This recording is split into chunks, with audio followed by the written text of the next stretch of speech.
sub-Saharan Africa is going to deliver the desired results because the capacity is simply not there. There are more African doctors, Ghanaian African doctors, in New York City alone than in the whole country. The same is true with Nigeria and many other countries. The same is true with education and all other sectors. The capacity that Africa needs to take its rightful place on the world stage is in the diaspora. And this is because of the brain drain.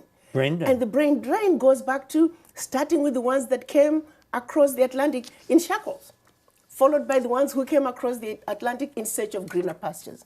The result is the only ingredient that is missing for Africa to move forward are its children. So that is why the African heads of states and the African Union Commission are committed to see to it that we repatriate, we reverse the brain drain. This is a heavy-duty sentence that I've picked up in some of your interviews, past interviews. It's not easy being a black person on Earth. It is not. Can you talk about that, please? In my own humble opinion, I like to say the most endangered species on Earth is the black man, followed by the black woman right above them. It doesn't matter. You just have to be. You simply just have to be. I can tell you one experience I had not even long ago. My daughter got married, and it was in Maine. And after the wedding, the wedding party wanted to go to a nightclub. Now, the only black people were my son, my daughter, and another guest, another young black girl. Anyway, and the rest, she married a white guy, so the wedding party was his friends from high school and college. Well, the young kids were already drunk, so when they were trying to get into the nightclub, there were about 15 of them, and the police were called. But my daughter heard them say, and my son is very tall. And so there's a tall black guy and a young lady in a pink dress. They were the only two black people. And when the police came, they wanted to talk to those two. But the question is, they're all here. So fortunately, one of the bridesmaid, she's a newly graduated Harvard lawyer. And she walked right up to the police and said, I want you to know I'm a Harvard lawyer. I have you. I'm recording you. Go right ahead. So the police completely changed their demeanor. Sure. But what was called in were the two black people. Sure. They were not even drunk. It's the rest of the party that was drunk. But so you don't have to do anything. Sometimes you just have to be. Yeah. Just be yourself and you're in trouble. But really what gets me mad is, even on the continent, we get abused on our own land simply because of the color of our skin. So it's really something that I would like for people to stop and think about. When are we going to be free as black people? I want to insert one other thought into the conversation. And what we're talking about now is very important. You've been practicing medicine in Tennessee for 25 years? Yes. Yep. I read something which said, talking about African Americans and Africans in the United States. They're saying that it is very difficult and it is a daily task for a black person to fit into white society. Absolutely. But the question is, here's the way I look at it. Why should we even try to fit into anything? This is our world. I don't need to try to fit into anything. I just want to get along with you. Yeah. I don't need to try to fit in anything. Right. And if you don't want to get along with me, fine, have it your way. Right. We need to, the reason we feel like we should fit in is because we are coming into this conversation from a level of inferiority. Yeah. Why do we feel inferior? And a superiority on the part of the white. Thank you. So we're coming in feeling inferior, they're coming in feeling superior. There is no conversation between white and black. That needs to be addressed, and we must pull this bull by the horns. As black people, we need to move up and realize that we're just as good as anybody else, and the white people need to get off their high horses and come down. So we can have a real meaningful conversation, much needed conversation. And that's part of why I'm here, because I realize there's so much misunderstanding between Africans do not understand the Americans. The Americans do not understand the Africans. It gets in the way of trade. If you look at AGOA implementation, that simple legislation that is meant to help African businesses, we're not benefiting from it because when the African businesses hear about doing business in America, America is so hard.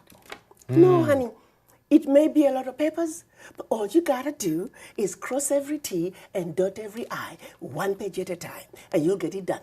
But because it's America, there's a wall that falls, and it's difficult. You're representing the African Union in the United States. Correct.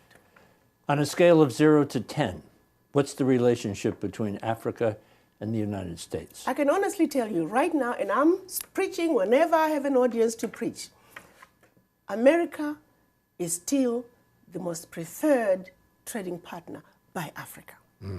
But my biggest fear right now, I see America slowly losing its place. I often say... Its place where? In Africa, in terms of being preferred. Because America is still... On a scale of 0 to 10? On a scale of 0 to 10, America is still number one. Well, that's the desire, but how would you say the relationship is between the two countries? Number one? It's still good.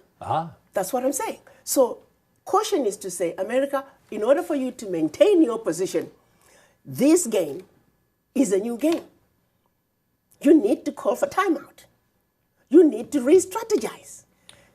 President Trump is a businessman. Yes. How do you sell a businessman on the importance of Africa?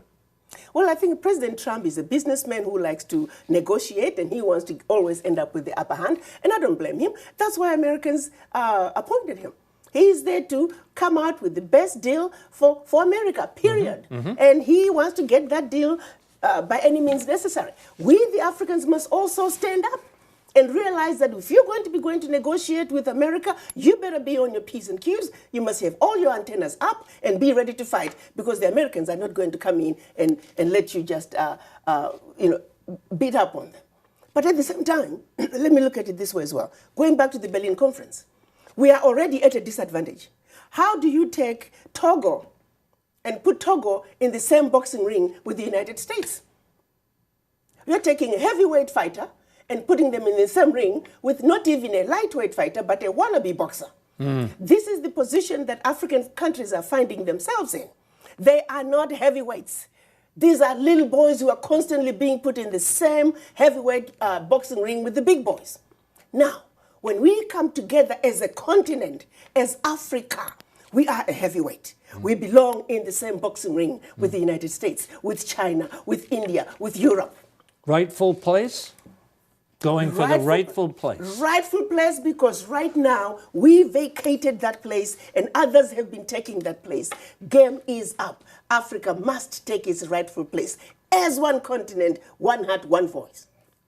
Will we see a new Africa? It's going to happen. Absolutely. It's on the way. I was talking to my chairman just last week. He told me January we'll have all the ratifications we need, and the African Continental Free Trade Agreement is moving, it's steaming right ahead. And the children of Africa are going to speak with one voice, and our Pan-African fathers from 1964, wherever they are in their graves, they are doing flips, because finally, Africa is going to be whole again. So you have hope? Very much so. That's all we got. What are we missing? The understanding and appreciation of Africa and its people. What's the biggest lesson you've learned in your life? The biggest lesson I've learned in my life is that love conquers all. And that if we can just love each other and accept each other as humanity, regardless of the color of your skin, because this really is, the color of your skin is nothing. At the end of the day, we are one. So if we can just learn to love and respect and appreciate each other, this world is an amazing place. So when we look at the news, television, or hear it on radio, or pick up a newspaper, one thought you want us to take. One thought. Africa is an amazing continent. And everything that you have heard, read, negative about Africa, it is all false. Take another look at Africa with a clean eye. Take another look at Africa with a clean eye. Absolutely.